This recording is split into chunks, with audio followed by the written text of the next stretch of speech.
Robin when you were talking about the easement and how to get a copy of the exact easement, because when I purchased my property, yes, I knew there was an easement on the property, but it was for 2 wooden towers or wooden poles this big, not the big footprint that it's gonna take. And I only have just under 5 acres. And so this is pretty much gonna wipe out, especially with if they need to get any extra right of way, it's gonna wipe out my house and my property. Second part of my question is, I am right directly across from South Jefferson Elementary School, like literally right across the road from the school. A 200-foot right of way is going to impact that school. So who can tell me if that's been thought about, looked into, on what that impact's going to be for South Jefferson Elementary? Because we're already short schools and a place to send their children. So, those are my questions. You can correct me if I'm wrong in regards to who knows where those lines are exactly gonna be at right now. At least for Valley North, they are studying the areas, and so they don't have an exact location. As far as the Gordup Goose Creek, they're following the current right away, and so it would be within that. And so I think that your second question might be a really good one to ask them at the open house, and do not take no for an answer from them. Get as much detail, get names, get phone numbers, do what you gotta do to make it sort. Now, to Robin. Yeah, there's 300 drives, so. And there's a platform. I'm not sure which part I'm answering. The first one. Well, okay, so with Valley Lake, we don't, like was just said, we don't even know, I guess now, if they're coming through here now that they've got this big study area. But if they do, it will be a 200-foot easement. Depending, I don't know which way it would go, how close to being parallel to the existing lines it would be. But if they do go parallel to the lines and go on that side, yeah, they're going to impact that school, and it could be a loss to the county. And that's a whole nother part of the puzzle that could be in this routing for them. I would say that they probably would try and avoid that. So it would probably go on the other side of the run of power lines versus that. But again, it's still not good for the school. We went through that with Pat as far as potential cancer rate issues with children in the school, additional EMF and everything like that. So, you know, it's not a good situation at all. It will impact the school if they pick to run parallel to the existing lines. And yeah, you already have in the mix the new larger transmission line, which is actually a combination of the 138 and then a 150. And the people that work for the power line, their term for it is it's an upgrade. I'm like, oh no, it's not an upgrade. It's a whole new line in addition to retaining the 138. So, you know, they're going to spin it. So don't even begin to think, anyway. So, does that answer the question? Yes. And then what do I need to do to actually get a copy of the easement? So I know exactly what it says that they are permitted to do, and like the current easement that. So you have the power line on your property? Yes. Okay, which I remember, you were with us last time. So on my plat, for each existing easement, it says right here, DB 220P page 265. If you look at your plat, it should have that information there, so you don't have to hunt and peck through all the deeds that have to do with your property through the years. And these were back in the, well, I can look here, in the 60s. So, I mean, I hunt and peck because of real estate, so I know how to do it, and it takes time. But this is the easy way. Go to your plat, and it should be on there. Okay, Okay? thank you. Thank you. Next question? Yes. I would just like to make a comment. We're using the right-of-way and easement interchangeably. And that's not correct. And you have to look at your deed, because an easement is something that there has to be consideration. They pay for that. A right-of-way, they're allowed to traverse the property to make repairs and other things. If you say, if they show up at your house and say, hey, I want to go back there, you say, okay, go ahead. That's a license, okay? But you can revoke it any time. Do not give them a license. Do not deal with the guys on the ground, okay? I've been put up with this thing for over several years. And the only thing the guys on the ground understand is I go out there with a shotgun and I tell them, get the fuck off my property, or I'm gonna put one right over. Then you call management and say, excuse me, sir, it seems to me that you have a crew out here working, and we wanna get it straightened out. You don't have an easement, you don't have a right way, and you're not getting a license. That's it. Now, they showed you earlier this evening a thing that you signed and present to them that says, do not trespass, do not egress. That's very important. Very important that you get that done right away. I didn't have that. But what I did was, I called the engineering company, I called the power company, I called everybody, all within a few minutes, right out there in the field. Now, the guys that work there, it's not their fault, okay? It's their job. They come, hey, get out there, get that done. And the guy said, okay. He goes, we've always done this. Not true. They say, look, you want to argue with me? I called the state police. Listen, state police are on the way, so we're going to have more guns on my side than on your side. It's just that simple, okay? This is West Virginia, okay? Understand that. We're not going to put up with your crap, period. So we get it worked out. And then I talked to the guy on the phone. He said, yeah, we don't want to have an incident. I said, neither do I. But these guys need to know, it's like what Robin said. They just show up. I'm like, what are those trucks? Oh, what's going on? You go out there, here's what? We got it right away. No, you don't. And so that's how I handled that. We've never had any trouble since then, but it's coming. It's coming. And one thing you don't want to do is shoot at somebody. But you can offer the threat. You can call the state police. Remember the laws. Don't call Jefferson County deputies. They aren't going to do anything. State police. Get them right out there. I live in the convergence of Berkeley County, Clark County, Frederick County, Virginia, and Jefferson County, ready to get Peckham Creek. Comes over from Virginia across the line. So we got a lot of jurisdictions there to deal with.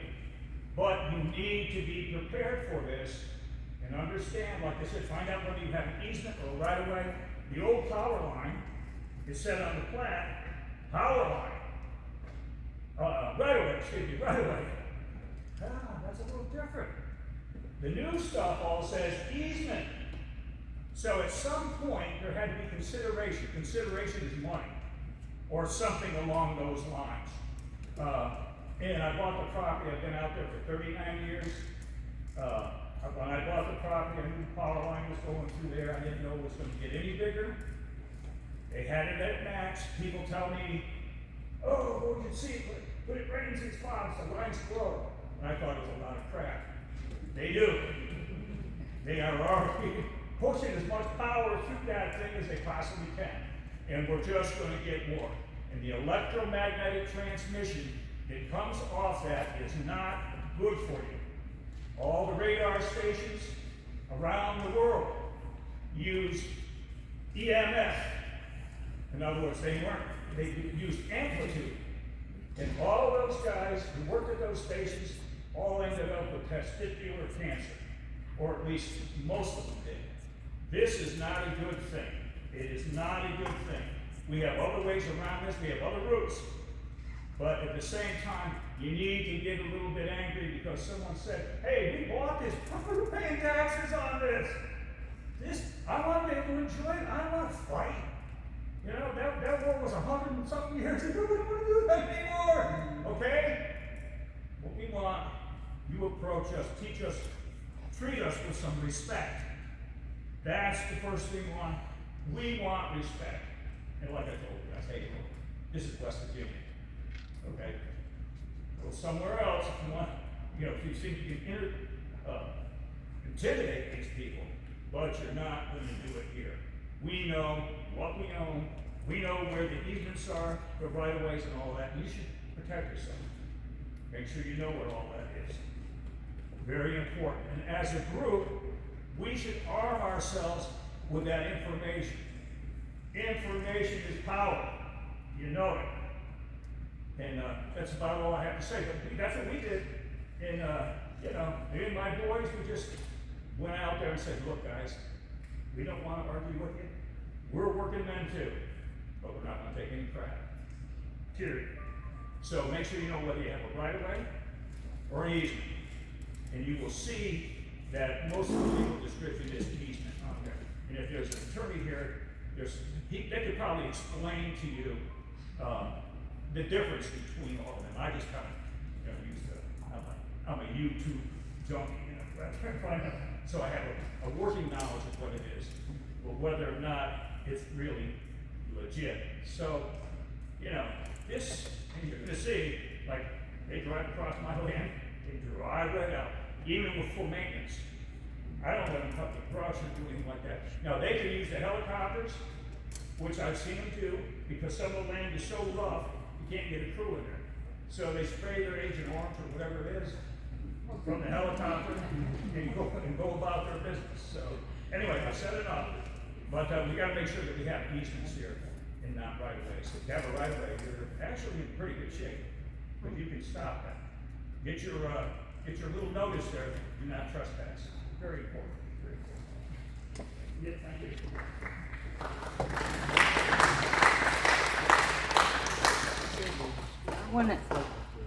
I want to ask the question of, do you, the property owners, if they do come on your property and confiscate your land, do you still pay property taxes on the land that they use for this?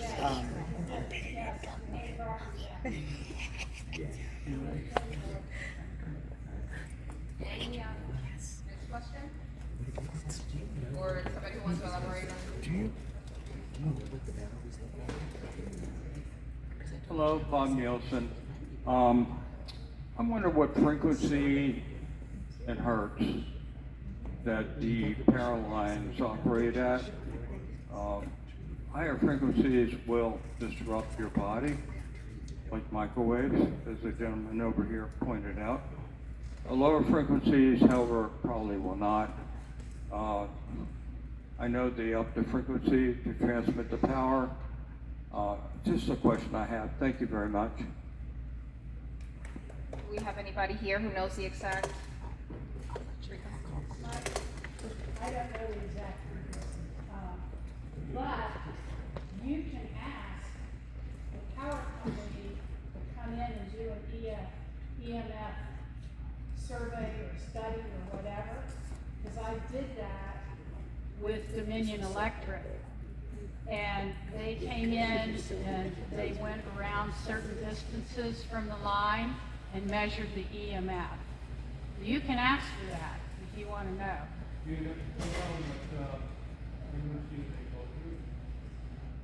I don't have that file with me, but I have it at home. Okay, what's the frequency that comes into your house and sits inside it? That's very low frequency. That's all I know. So one of the reasons that I think they're putting this mono tower so high is because when it puts out the EMF, the closer it gets to the ground, it dissipates. So that is why I think this one is so high. Because you're gonna have 500 kV and 138. That's a lot of electricity. Yeah, it's just to get off. Right. Cycle set. So it doesn't, it's still not good, but that's, I think that's part of the way they work when they plan these. Okay. But again, what, do you have both lines coming through your land? Or you just, do you have the power lines through your property?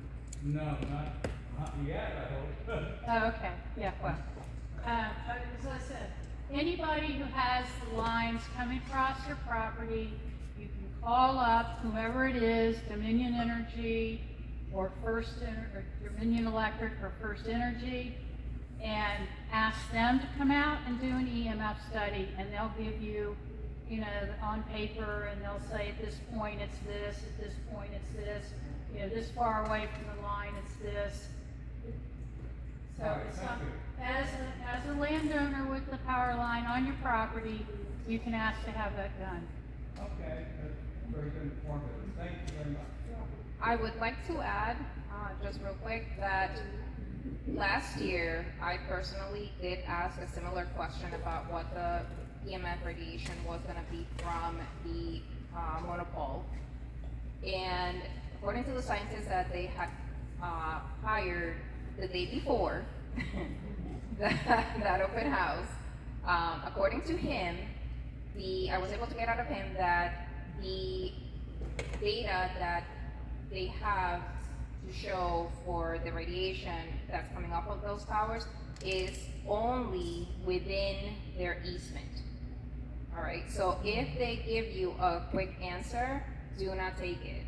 That is only within their easement, not at your property, because your property is going to be at a different distance from the tower than the end of their easement / right away, whichever one you may have at that point.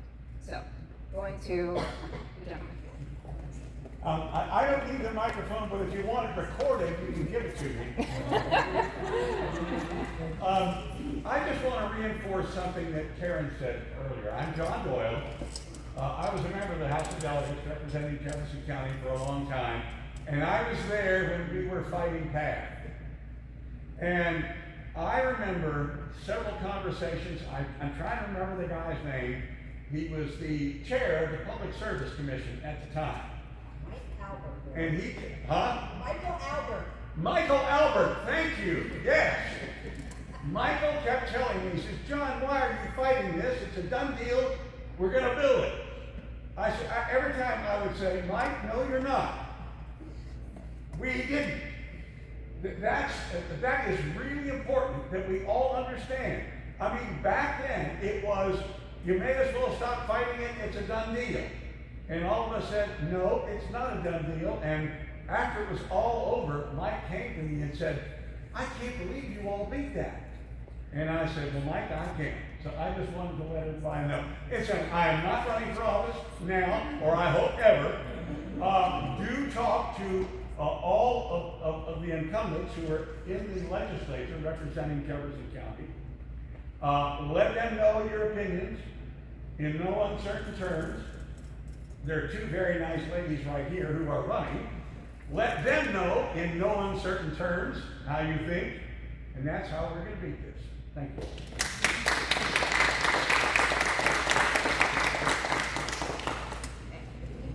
Do we have any more questions?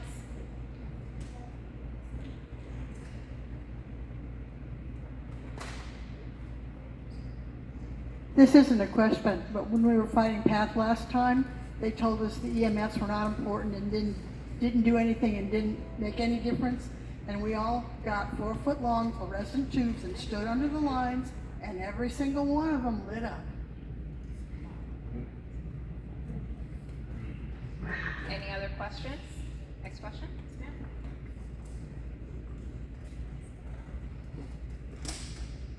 ma'am. My my property is, I hope, not affected, but what I noticed in the map is that Jefferson and Berkeley are kind of put into the game. So even though I don't have any transmission line, speculation on my property, my question is about rates.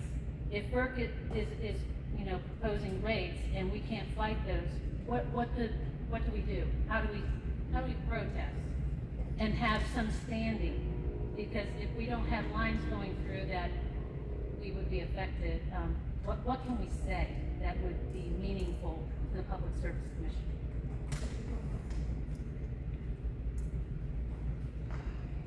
Well, you can tell them it's going to make your bill go up, and the best way to have that not happen right now, since FERC is in the driver's seat of the rates, is to not approve the projects. I mean, they're still going to collect their cost up to date because they have an abandonment guarantee, which means if this project gets abandoned before it's built, we are still on the hook for everything they spent thus far. With PATH, the companies managed to spend $250 million, $250 million. Not an ounce of steel went in the ground, nothing was built, but we still ended up paying it plus interest. And actually that went on long after PATH because they had an abandonment proceeding.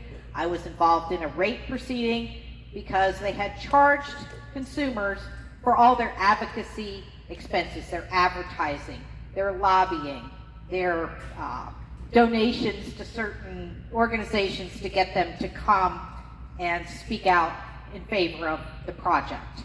And there was $6 million they spent on that stuff. And me and another lady from Calhoun County named Allie Haverty, we challenged that at FERC. It took us 6 years to get a decision in our favor, and FERC said, you have to give that $6 million back plus interest. And they did. 3 years later, new commissioners overturned that and told PATH, hey, you can take your money back plus interest.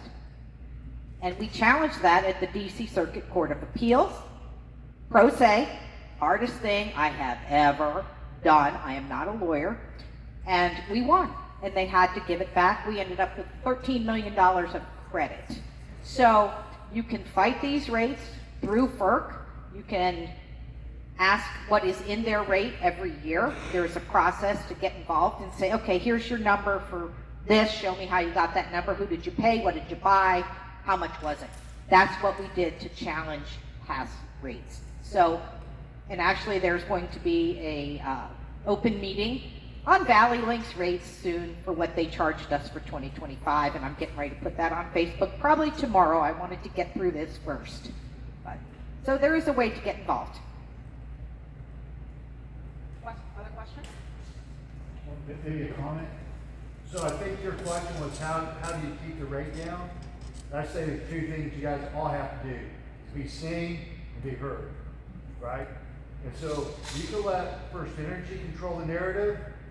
You can wait for them to make all the moves, or you get ahead of it, right? So for 6 months, NextEra controlled the narrative on the Morrow line, and now they don't, right? And thanks to some great advice from Karen, we started getting petitions and letters, and we, even though there wasn't a case at the PS Public Service Commission, we encouraged people to flood the Public Service Commission with petitions and protest letters. And at first, they were trying to return everybody's letters because there wasn't a case. They got so many letters, they had to open the docket up early. And even before NextEra filed their case in January, there were probably at least over 2,000 letters of protest. And so I would say, don't wait. Don't wait for First Energy to control it. You control it. Evelyn and Volt's can do a great job here.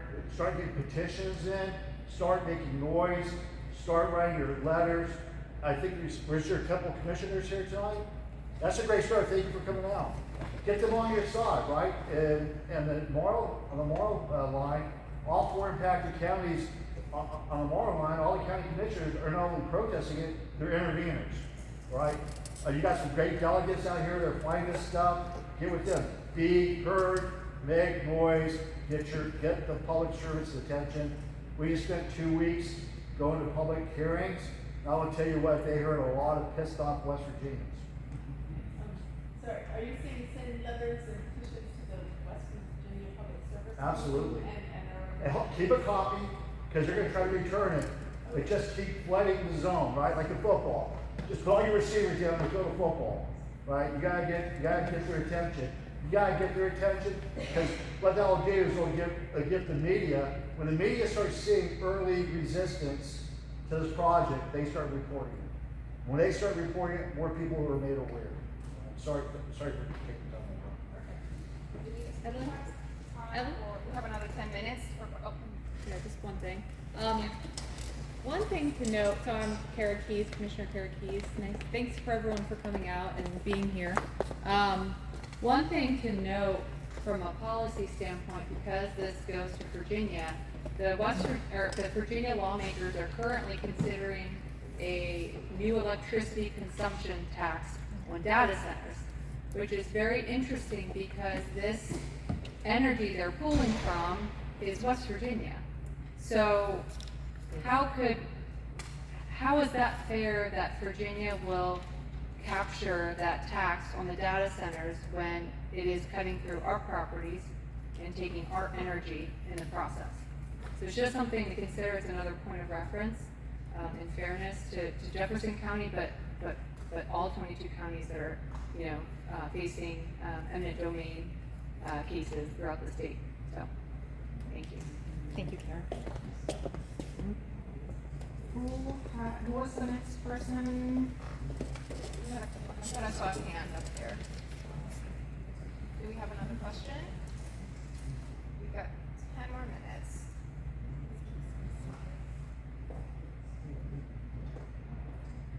Nope, all good. Okay, wonderful. All right, if we do not have any more questions, sir? Did you have a question? All right, well, thank you all. With this, we're gonna conclude the meeting for today. I did do a recording of the meeting today, so I will try to get that up. If you did get a recording of the meeting itself, I would appreciate that if you share it either on the Facebook group or you can send it to us via email.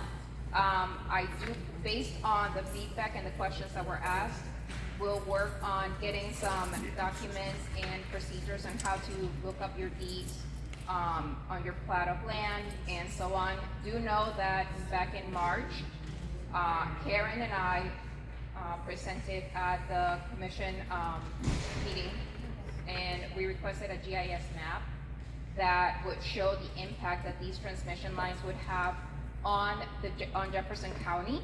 And so, as far as I understand, we're waiting to see what Valley North will do, like what route they will try to push through. And so once that is up, then the GIS map will become available so that you could go in and look and see what will be affected. Because as we know, Jefferson County is a historic county. We have a lot of history. There's aquifers that go into the Chincoteague Bay. I mean, there is so much. There's just absolutely so much. And as Kara said, we're gonna lose this for data centers? Like, makes no sense. So, hence here we are. And so, like I said, we'll work on getting these documents and procedures posted on the Jefferson County Vault webpage so that way you can download it like you did for the handout today. If you have other questions later on, please ask them, get involved, get loud, get heard. And again, we can do this together. Knowledge is power. Thank you all.